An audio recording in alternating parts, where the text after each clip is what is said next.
God! Come here!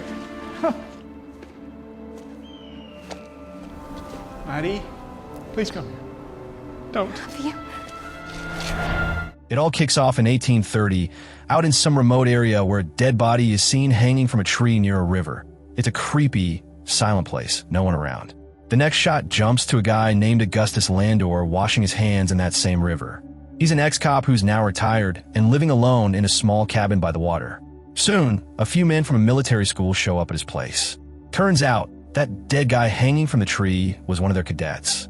They want Landor to take on the case because back in his day, he was known for cracking the toughest crimes. Even the academy's captain personally came to get him, saying the governor himself wanted Landor on the job. Though Landor had a strong reputation, his personal life had taken a nosedive. His wife passed away 3 years ago, and his daughter ran off with some guy. All that pain pushed him toward heavy drinking. The colonel at the academy already knew about his issues and felt uneasy trusting him with such a serious case. Oh my God! Come here! Maddie, please come here. Don't. Love you. But they didn't have many options. Landor, pushing aside his struggles, asks why he's really been called. The colonel explains that the cadet, named Fry, supposedly ended his own life the night before. But that's not what's bothering them. After Fry's body was taken to the hospital, someone actually cut open his chest and stole his heart. Yeah, straight out of a horror flick. The colonel takes Landor to the hospital to see the body. The doctor there, Dr. Marquis, shows Landor the damage, a clean cut to the chest and the heart completely removed. Landor asks if this kind of thing needs to be done by a surgeon. The doctor says not really, just someone who knows anatomy well. Then Landor heads out to the place where Fry was found. The captain's with him, and so is the soldier who found the body. The soldier says he heard screams the night before while on patrol, and when he followed the sound, he found Fry hanging. But oddly, Fry's feet were still touching the ground. Landor asks if he saw anyone else. The soldier says nope. Later, back at the hospital, Landor inspects Fry's body himself. He notices a nasty wound on the back of Fry's head and signs on his hands, suggesting he fought back. This didn't look like a suicide. It looked like someone hung him there. The doctor is surprised he missed the head injury. Then they unclench Fry's fist and find a crumpled piece of paper with a few letters scribbled on it. It could be an important clue. Before Landor leaves, the captain pulls him aside and says he wants this whole thing handled quietly. A scandal like this could destroy the academy's reputation. He also tells Landor to stay off the booze while the case is open. Landor was already known in town for being drunk too often. Landor agrees and gets to work. He goes back to the scene and starts digging for clues. That's when a cadet named Edgar shows up. Edgar tells Landor he's been doing some snooping of his own and believes Fry was killed by a poet. Then, without much else, he just walks away. Later, Landor talks to the guard who was on duty when Fry's heart went missing. The guard says someone came to relieve him around 2:30 a.m., but he couldn't see their face. It was too dark. Oddly enough, that officer didn't have a rank badge on his uniform, which made Landor even more curious. Trying to think things through, Landor goes to a bar and chats with Patty, the bartender, who also happened to know Fry. She's upset about his death and says only a few folks even knew he died. When Landor asks how she found out, she points to Edgar. He's at the bar, drinking. Landor asks Edgar why he thought a poet did it. Edgar, being all mysterious and poetic, says only a poet would think of something as twisted as stealing someone's heart. He even calls himself a poet, so he says he knows how they think. He's clearly tipsy, but before Landor can leave, Edgar tells him something interesting. Fry had a fight with his roommate not long ago, but no one knows why. The next day, Landor questions Fry's roommate. The guy says it wasn't a real fight. He was just trying to steer Fry away from some bad influences. But he had no clue who those friends were. Then they talk to a soldier named Stoddard, who was the last to see Fry alive. Stoddard says Fry was sneaking around and seemed like he was in a rush. He looked nervous, but didn't explain where he was going. Stoddard's pale face, while telling the story, makes Landor suspicious. Just then, a message arrives for the captain. Someone stole the hearts of a cow and a goat the night before. Furious, the captain orders a lockdown of the academy. Despite the rules, Landor meets Edgar outside. He assumes Edgar knew Fry personally, but Edgar says he didn't. Still, they agree to work together. Landor gives Edgar the half-written note from Fry's hand, asking him to figure it out. Later that night, Edgar shows up at Landor's place and says he's cracked part of it. The note was written by Fry's killer, who lured him to the spot with a fake story. It clearly shows Fry trusted the killer. They guess the killer might be a woman. Edgar says young guys don't sneak out late unless it's for a girl. Then he opens up. He claims his mom died years ago, but he still talks to her spirit. She gives him poems to write. One morning, after writing a poem about a sad girl who did something awful, he saw that exact girl outside his window. That's why he thinks she might be the killer. Landor thinks Edgar's losing it. But when he asks Patty about Edgar, she says he's a sweet, lonely soul who imagines his mom is still around so he won't feel so alone. This hits Landor hard. He knows that kind of pain. The next day, Landor has a thought. Why steal hearts? He suspects black magic. He writes Edgar to meet him at an abandoned house. There, he finds symbols linked to dark rituals. When Edgar arrives, they realize someone's collecting hearts for witchcraft. They visit Landor's friend, who's into occult stuff. He shows them a book by an old witch hunter named Henry Clare. It mentions a ritual where you offer the heart of a hanged man to gain immortality. Landor then asks Edgar to hang out with the soldiers and see if any of them know about black magic. Edgar does just that and finds out Dr. Marquis' son, Artemis, is involved in the dark arts. Edgar befriends Artemis, who later invites him to a party. At the party, Edgar charms everyone with poems and learns that Fry was in love with Artemis' sister, but she broke his heart.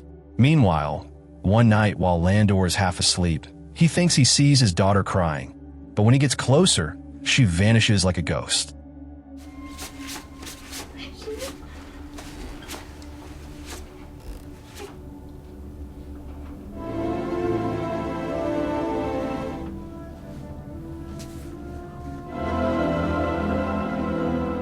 The next day, during Fry's funeral, his mother hands Landor a diary that belonged to her son, hoping it might help solve the mystery. The entire thing was filled with symbols and secret writing.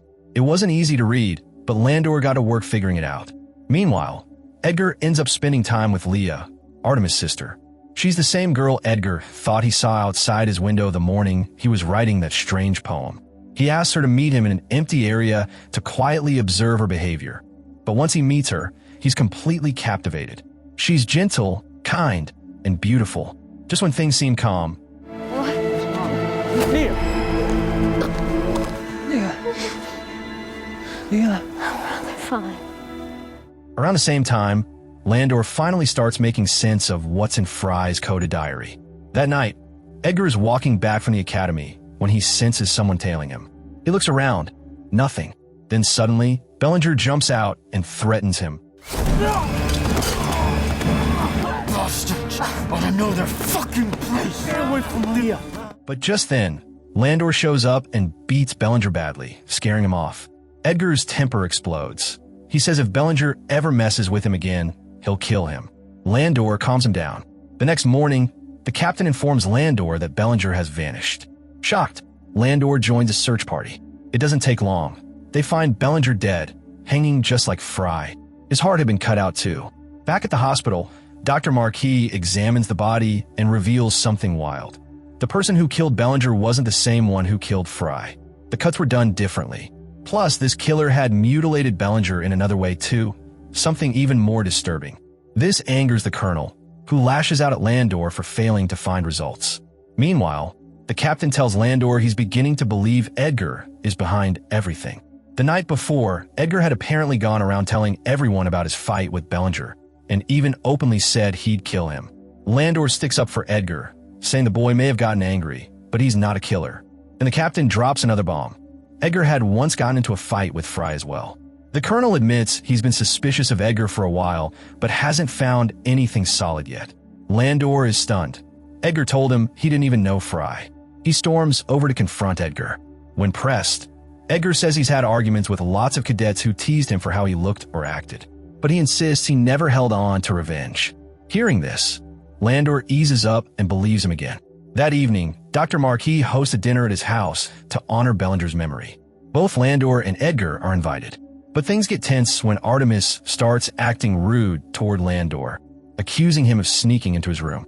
His mother scolds him and leaves the table in frustration. Leah walks away too.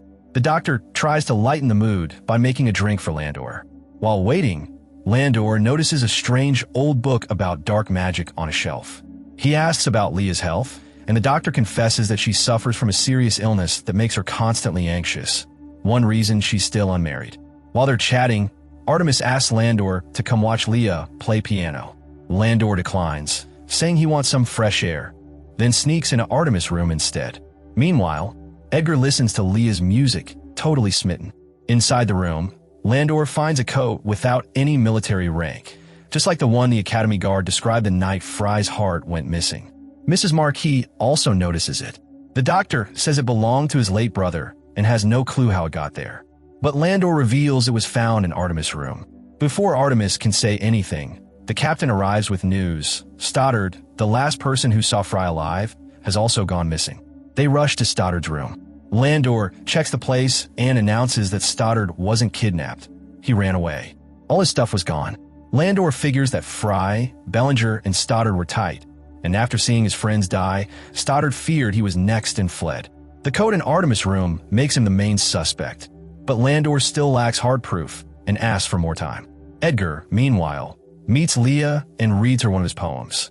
She takes him out for a walk. Landor visits his friend again and learns that Henry Leclerc, the guy who wrote the magic book, was a full-on devil worshiper. His portrait jogs Landor's memory. He's seen it at the doctor's house.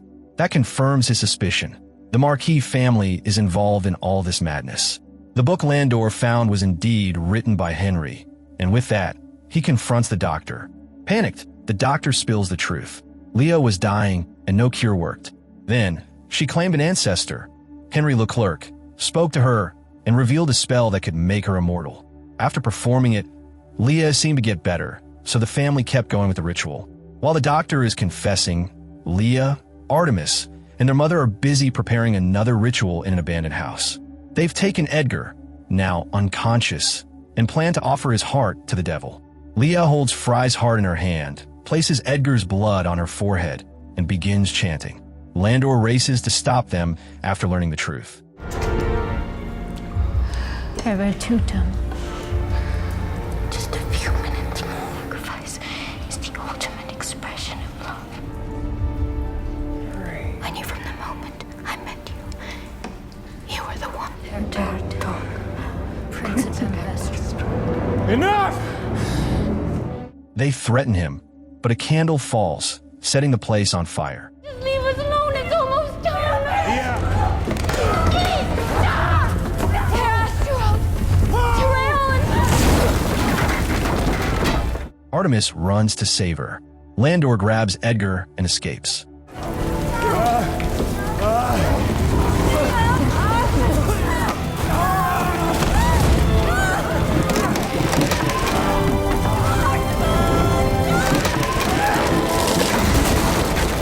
Edgar is left heartbroken. Later, Edgar recovers at the Academy Hospital. The Colonel and Captain apologize to Landor for ever doubting him and thank him for solving the case. But the story isn't over yet. A few days later, Edgar shows up at Landor's place. He's uncovered something chilling. Landor's handwriting matches the letter found with Fry's body. That means Landor lured Fry out the night he died. Edgar kept digging and found out from Patty that Landor's daughter hadn't just run away. She was attacked by 3 cadets and ended her life after the trauma. Landor knew Fry was one of them. She had his locket. So Landor wrote him a fake letter, ambushed him, and hanged him.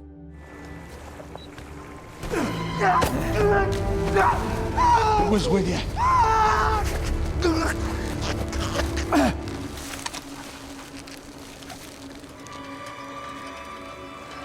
But the heart removal later that night made it look like black magic. Landor used that cover. Even the Colonel chose him to lead the case, not knowing he was behind the murder. Who else was with you? To keep the lie going, Landor killed Bellinger next and used animal hearts to make it all look like a ritual. He got Bellinger to reveal the third culprit, Stoddard, who escaped just in time. Edgar asks why he didn't finish the revenge. Landor says he just didn't have the strength to kill again. He hopes Stoddard lives with the guilt forever. Landor had outsmarted the whole Academy, but deep down he didn't regret it. It was all for his daughter. Edgar, broken by Leah's death, considers turning Landor in, but decides against it. He burns the proof. In the end, Landor walks to the top of a mountain, maybe to find peace, or maybe to join his daughter.